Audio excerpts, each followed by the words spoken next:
Bueno, eh, mi nombre es Nicolás Santiago Bella Cardoso y en el día de hoy voy a explicarles y a exponerles acerca de qué es el centro de masa y el momento de inercia de cuerpos en reposo.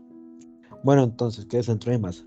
Bueno, el centro de masa, en fin de decirlo de manera muy simple, es un punto, en donde este punto, eh, el cual no tiene que estar siempre en un objeto, sino que debe estar en donde se concentra la masa, donde hay más concentración de masa. Entonces, uno puede encontrar el centro de masa y poder predecir sin tener que estudiar el objeto completo, que es lo de la idea del centro de masa, poder predecir el movimiento que va a hacer este.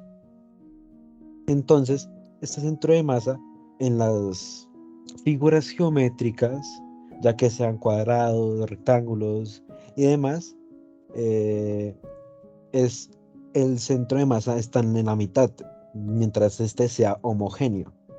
Por lo cual, en este triángulo, pues el centro de masa va a estar totalmente en la mitad, así como se ve. Pero digamos, si uno tiene un cuadrado que tiene en la derecha, eh, tiene una, está hecho de hierro, el material, y la otra parte, la izquierda, está hecho de plumas o lo que sea, o algo que no sea con una masa muy grande como el hierro, pues lo que va a pasar es que el centro de masa se va a ubicar en la parte del hierro. ¿Por qué? Porque ahí es donde se va a concentrar la mayoría de la masa, como bien se explicó. Bueno, entonces esta vez tenemos un rectángulo, una regla, una varilla, como ustedes quieran.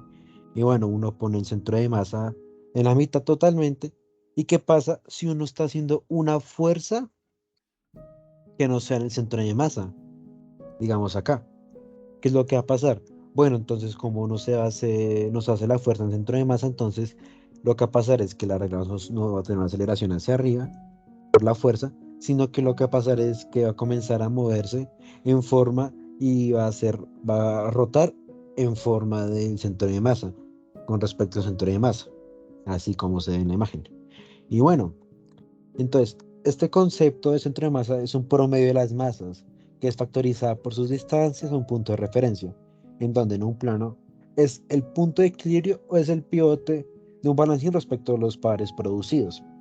Entonces, si en este caso tenemos dos masas o tenemos más masas, lo que se va a ser la masa 1 por el desplazamiento 1 más la masa 2 por el desplazamiento 2 sobre la masa 1 más la masa 2. En caso de que se tengan más masas, pues se puede hacer, pues se va a tener diferentes masas y desplazamientos o X en forma de que se va a coger el punto de referencia.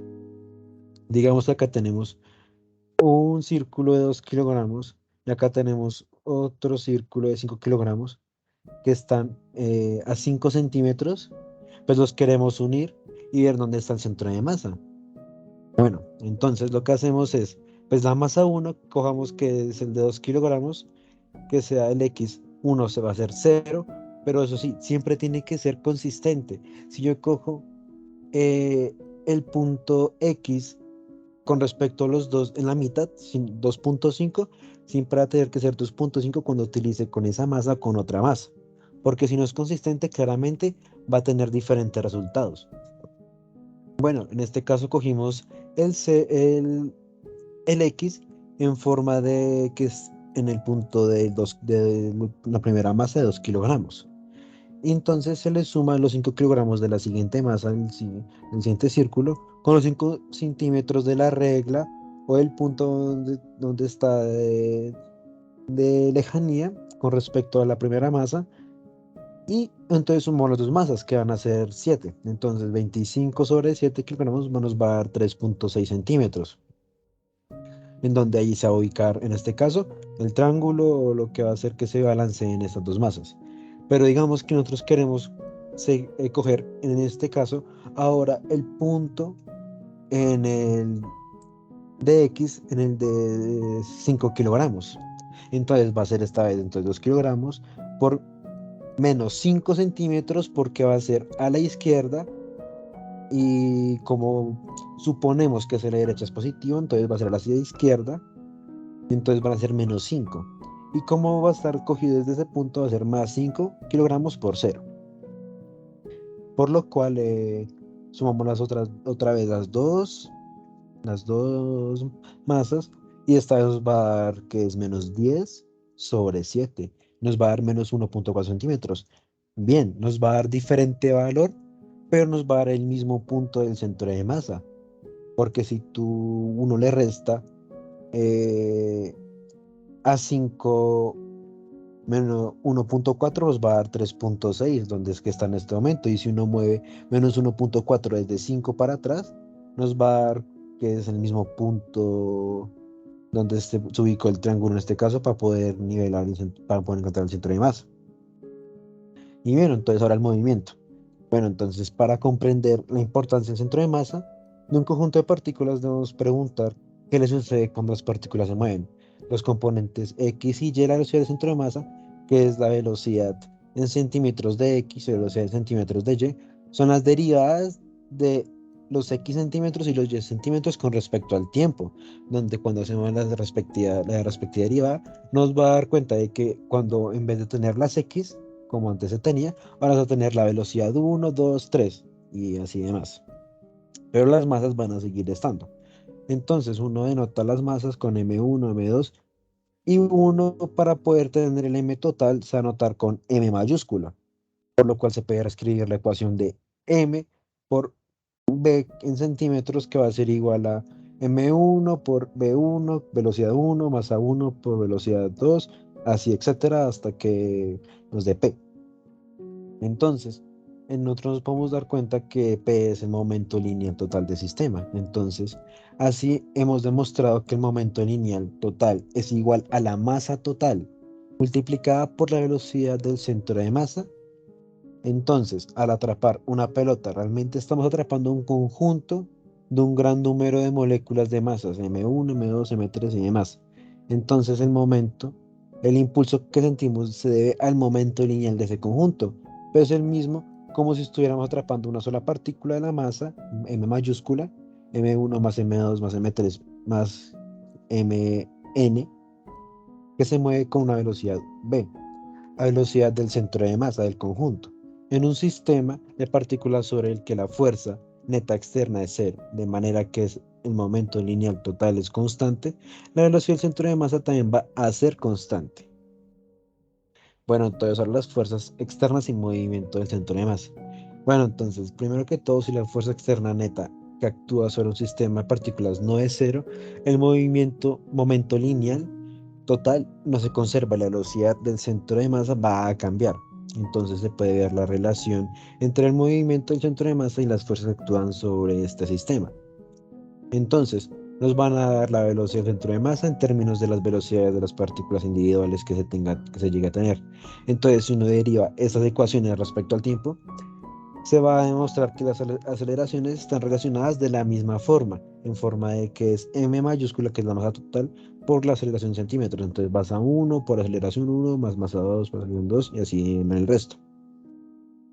Entonces, ahora, pues la masa 1 por aceleración 1 es la suma vectorial de las fuerzas que actúan sobre la primera partícula, y así va a ser sucesivamente. Por lo que el lado derecho de la ecuación es igual a la suma vectorial de las fuerzas que actúan sobre todas las partículas. Entonces podemos clasificar cada fuerza como interna o externa en este caso. Entonces la suma de todas las fuerzas que actúan sobre todas las partículas, entonces va a ser la suma de las fuerzas, que va a ser la suma de la fuerza externa más la fuerza interna, nos va a dar igual a la masa total por aceleración. Entonces, por la tercera ley de Newton, todas las fuerzas internas se cancelan en pares y fuerza interna va a ser igual a cero. Lo que queda en el lado izquierdo es la suma solo de las fuerzas externas. Entonces, cuando las fuerzas externas actúan sobre un cuerpo o un conjunto de partículas, el centro de masa se mueve como si toda la masa estuviera concentrada en ese punto, y sobre el que actuara una fuerza neta, igual que la suma de, de las fuerzas externas que actúan sobre el sistema, tal como le dice la ecuación, que va a ser la suma de las fuerzas externas, va a ser igual a la masa total por la aceleración de centímetros, en este caso. Y bueno, ahora comenzando con el otro tema, entonces podemos ver que pues el momento de inercia de cuerpos en reposo, entonces va a ser que el momento de inercia que vas a notar con un símbolo I mayúscula es una medida de la posición al movimiento rotacional de un cuerpo.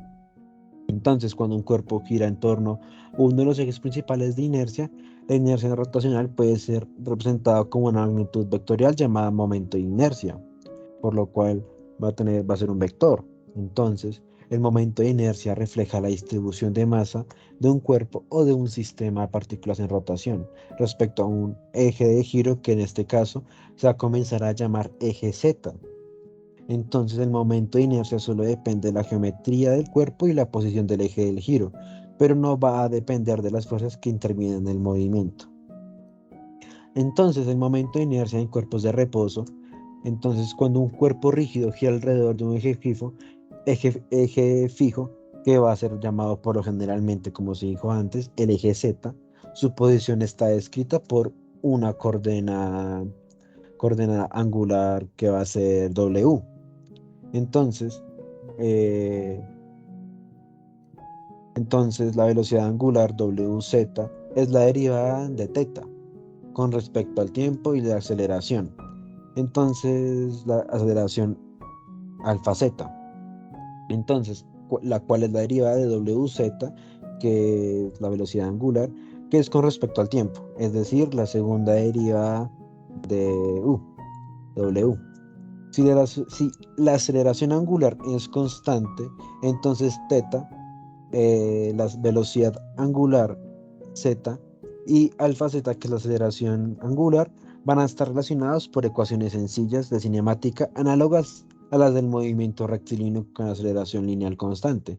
Entonces, como se ve en la imagen, entonces, si queremos hallar teta, pues ponemos teta final, y en este caso va a ser teta inicial más W, que es la velocidad angular inicial desde z, por el tiempo más un medio de la aceleración angular por teta al cuadrado.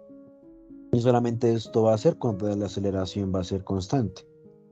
Y así, entonces, digamos, si nosotros queremos ahora hallar la velocidad angular de z, va a ser la velocidad angular inicial más la aceleración angular por el tiempo, que solamente va a funcionar cuando la aceleración es constante.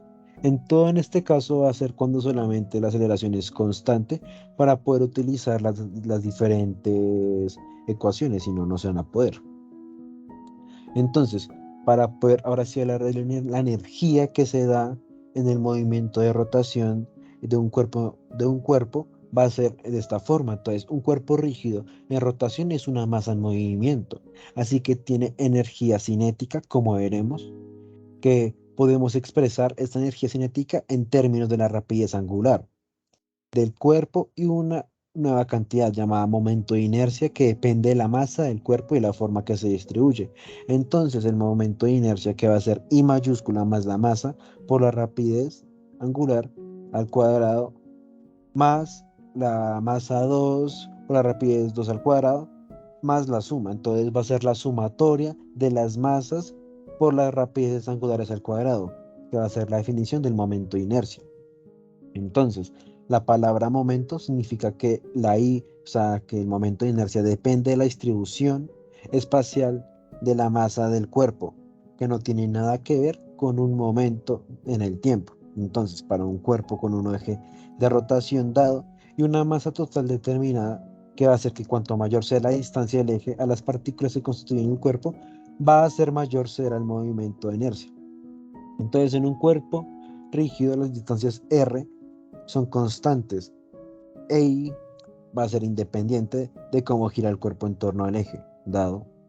Entonces, la unidad que se va a utilizar en este caso en el momento de inercia en el sistema internacional va a ser el kilogramo por metro al cuadrado.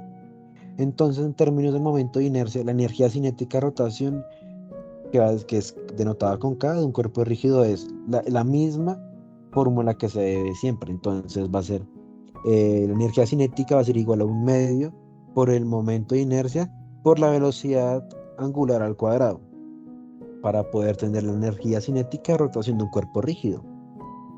Acá en este caso podemos ver los momentos de inercia en diferentes cuerpos. Entonces podemos ver la varilla delgada, una varilla delgada del eje a través del centro, una varilla delgada eje a través de un extremo, una placa rectangular a través del centro, una placa rectangular delgada del eje a lo largo del extremo, un cilindro hueco a pared gruesa, un cilindro hueco, pared delgada, esfera sólida, esfera hueca, pared delgada, y así demás. Entonces, para la energía potencial gravitacional de un cuerpo extenso, va a ser en forma de que si la masa no es despreciable, necesitamos saber cómo calcular la energía potencial gravitacional asociada con dicho cuerpo extenso. Entonces, si la aceleración de la gravedad G es la misma en todos los puntos del cuerpo, la energía potencial gravitacional va a ser igual a que si toda la masa estuviera concentrada en el centro de masa del cuerpo. Entonces, vamos a tomar el eje Y vertical hacia arriba para que entonces para un cuerpo de masa total de M, la energía potencial gravitacional U va a ser simplemente energía potencial. Energía potencial va a ser igual a a la masa total por la gravedad en Y centímetros. Y ahora, como se ve que no hay solamente un tipo, solamente no hay unas fuerzas, entonces para saber el teorema de ejes paralelos. Entonces, un cuerpo no va a tener un momento de inercia único. De hecho, va a tener infinitos, porque el número de ejes sobre los que podría girar va a ser infinito. Pero no obstante, o sea, tiene una relación sencilla entre el momento de inercia eh, del centro de masa alrededor de un eje que pasa por su centro de masa y el momento de inercia, que es I por P, alrededor de cualquier otro eje paralelo, el original, pero desplazado a una distancia d.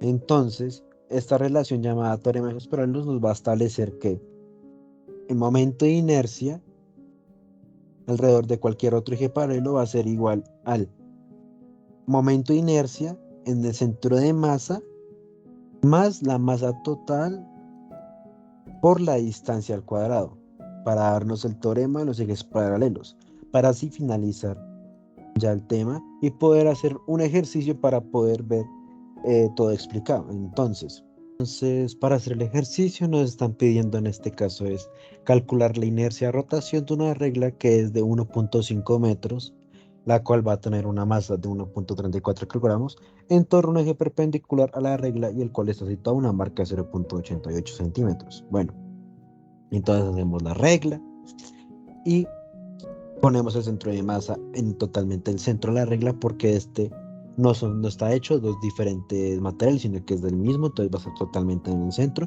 Y además es una figura geométrica, por lo cual es homogénea, entonces va a estar en el centro. Listo. Entonces, en este caso, va a ser una varilla, este centro de masa, este momento de inercia además. Por lo cual, entonces va a tener que utilizar la siguiente fórmula, que es el momento de inercia del centro de masa va a ser igual a la masa por la longitud al cuadrado sobre 12. Y porque como en este caso va a pasar este por el centro de masa, entonces va a tener que utilizar el teorema de ejes paralelos, por lo cual va a ser el momento de inercia igual al momento de inercia del centro de masa más la masa por la distancia al cuadrado. Por lo cual vamos a cambiar lo de la anterior ecuación en esta para poder que nos dé que es m por l al cuadrado, que es la longitud, sobre 12 más la masa por la distancia al cuadrado. Y bueno, entonces para poder seguir, vamos a hallar la distancia, por lo cual va a ser el 1.5 metros menos el 0.88 centímetros, lo cual nos va a dar 0.62 centímetros para poder cambiarlo en la fórmula, que nos va a dar el momento de inercia va a ser igual a la masa por la longitud al cuadrado sobre 12 más la masa por 0.62 centímetros al cuadrado. Y pues en esto vamos a seguir cambiando el resto de los valores que ya tenemos, porque ya no hay que encontrar nada más en la fórmula para poder que nos dé que el momento de inercia va a ser igual a 1.34 por 1.5, discúlpenme ahí, al cuadrado sobre 12 más el 1.34 por el 0.62 al cuadrado.